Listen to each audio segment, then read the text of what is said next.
थोड़ी आइल बा, छोड़ी अब हमके दोसर बर देती हटाई क्या अमर पाली जैसन साली होखे मौगी के बहिन, अमर पाली जैसन साली होखे मौगी के बहिन, अमर पाली जैसन साली होखे मौगी के बहिन। क्या गौरा माँ, इस पगले को महादेव सब कुछ दे दिए और आप हैं कि मेरे पे ध्यान नहीं दे रही हैं। बालिके, तुम्हें सब कुछ मिलेगा, बताओ तो सही।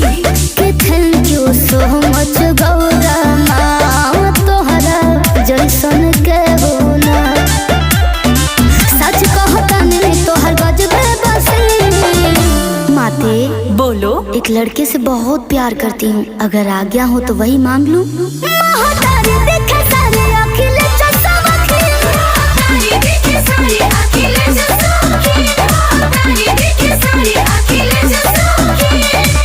का बेयास, तारा के ढेर कुछ मिल गलो। एकर मलकिनी तेही न होखबे, चल।